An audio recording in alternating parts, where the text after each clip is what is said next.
Donc, oui, oui. Donc, bonjour à tous. Donc, aujourd'hui, je vais vous parler d'un sujet, comme à mon habitude, qui me semble très grave, mais dont on n'a pas encore trouvé la possibilité de le résoudre. Donc, je vais vous parler des différents harcèlements. Donc, tout le monde connaît l'harcèlement moral, l'harcèlement sexuel, mais il y a aussi l'harcèlement par les réseaux. Et ce dernier, l'harcèlement par les réseaux, donc on entend beaucoup de personnes qui se suicident, surtout des jeunes, sans pouvoir réellement euh, mettre un terme à cela, sans pouvoir trouver je dirais, un plan de combat. Donc, comment faire? Quand votre enfant va à l'école, donc il, il arrive chez vous, bon, des fois on le voit, des fois on le voit pas.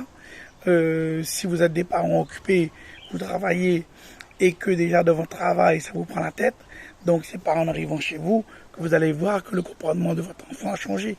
Donc tout ça, pour vous dire qu'il faut quand même, pour pouvoir le déceler à temps, il faut quand même avoir une attention particulière. Même si on est pris, euh, même si le travail nous tue, on va dire en guillemets, mais il faut quand même avoir un œil euh, sur, sur nos enfants. Pourquoi je dis ça? Parce que pas plus tard que dernièrement, on a vu pas mal de jeunes filles qui se suicident, ou qui se donnent rendez-vous, qui se tuent, ou qui se font harceler sur les réseaux. Donc, vous allez me dire, comment y remédier? Comment y remédier? Déjà, une, par le dialogue, même si c'est difficile. Deux, on voit le comportement de l'enfant qui change. Trois, être à son écoute, toujours demander. Et surtout, quatre, se rendre à son établissement, aller voir. Même s'il nous dit rien, d'aller voir ou de se cacher pour regarder son comportement qu'elle arrive à l'école. Donc, et la cinquième, qui est pour moi la plus dure, mais pour moi la plus efficace, c'est de couper son téléphone.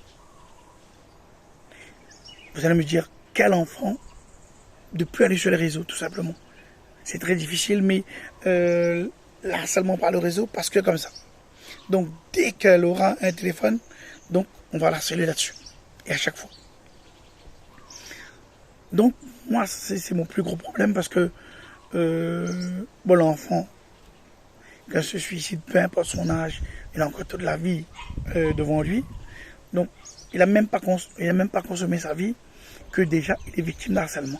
Donc, ça, c'est aussi, tout le temps, on parle de modernisme. Voilà le moderne au son domaine. Voilà tout au réseau, tout Internet, voilà son domaine.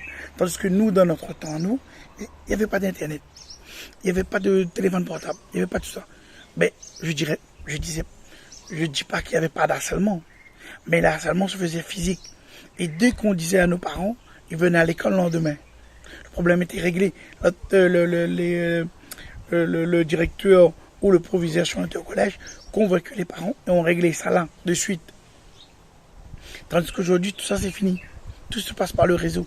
On voit même pas. On voit même pas comment je veux dire, on voit même pas la solitude de l'enfant, on voit même pas sa tristesse. Donc, ça c'est l'harcèlement par le réseau. Maintenant, je vais aborder l'harcèlement, je dirais, moral. L'harcèlement moral, c'est surtout vécu au sein des collectivités. Que ce soit dans la fonction publique territoriale, collectivité, la fonction publique hospitalière, hôpital, la fonction publique d'État. Donc cela se passe comment? Cela se passe, on tombe sur un supérieur, il se croit vraiment être au-dessus de tout le monde, donc il nous harcèle moralement tous les jours. Et comme je vous ai dit, l'harcèlement moral, il est difficile à prouver. Parce que comme vous le savez, vos collègues, ils vont vous dire, le jour où vous allez voir pour leur dire, j'ai subi un harcèlement moral, vous voyez qu'ils s'acharnent sur moi, ils vont vous dire, mais moi je vois rien. Parce que n'oublions pas que la plupart des employés communaux ne seront pas titulaires. Donc, et là, il suffit juste que leur chef lui a dit, ne t'inquiète pas, je vais parler pour toi avec monsieur le maire et vous allez être titulaire. Donc juste pour ça, il ou elle va se taire. Parce qu'aujourd'hui, cette solidarité-là, on l'a plus. On est dans une société de consommation, on est dans la modernisation, chacun pense à sa petite personne, chacun pense à sa petite gueule, tout simplement. C'est cru, mais c'est comme ça.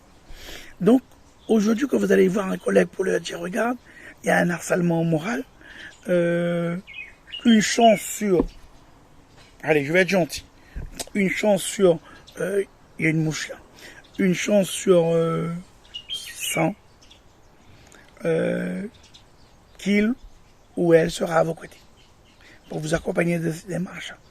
Je suis vraiment gentil parce que moi je l'ai vécu, moi j'accompagne parce que c'est dans ma nature, au risque comme je suis pas carriériste donc ça me dérangeait pas, mais si vous êtes carriériste vous êtes cuit. Donc moi j'ai vécu ça avec pas mal de mes collègues. Le harcèlement moral leur a fait mal parce que ça vous touche personnellement. Ça touche votre famille, ça touche vos enfants. Et surtout, ça emmène chez vous un climat de tristesse, de beaucoup de choses.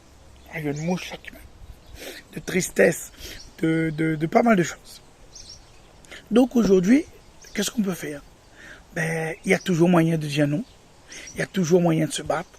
Et aujourd'hui, heureusement qu'il existe encore, je pèse mes mots, des syndicats non véreux.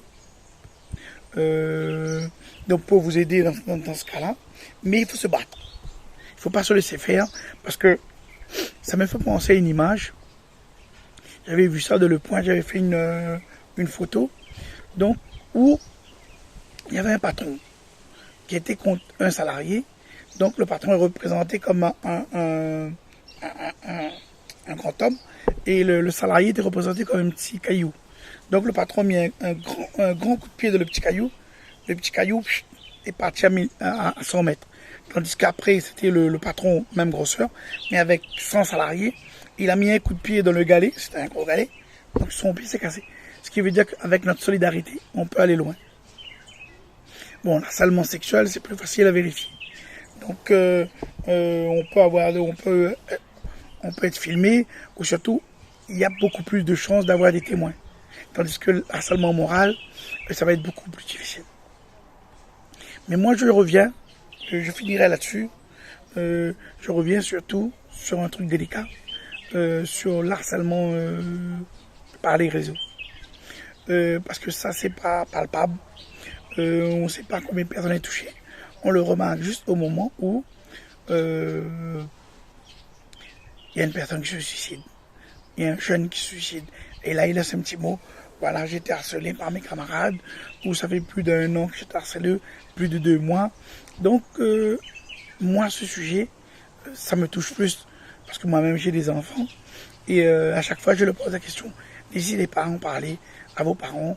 Donc, moi, à chaque fois, je leur demande s'il y a un souci, c'est pas grave. Mais surtout, je vous dis en tant que parent, je vous interpelle en tant que mère, en tant que père, allez sur place.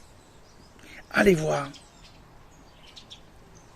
Même si vous êtes très occupé, prenez ce temps-là. Parce que c'est pas la peine après de dire, comme dit mon défunt grand-père, c'est trop tard. T'es gay fait, la femme pas gay fait. N'a pas fait. Non, c'est jamais trop tard. Allez-y. Prenez le temps, allez vers votre enfant. Il ne parle pas aujourd'hui, il a toujours un petit copain, une petite copine qui va vous en parler. Et surtout, n'oubliez pas, prenez du temps, que ce soit 10 minutes, 20 minutes, 30 minutes, pour parler à vos enfants. Pour éviter ces drames. Et là, je vous parle de ça, comme je vous parle de l'harcèlement moral. Donc, prenez le temps de parler à votre conjoint ou à votre conjointe. Discutez-en. À deux, on est beaucoup plus fort qu'un. Donc, soutenez-vous mutuellement et surtout, pensez, l'union fait la force. Donc, Sur ce, j'espère vous avoir aidé et je vous dis à bientôt. Et merci de m'envoyer beaucoup de messages et merci de me soutenir. Merci.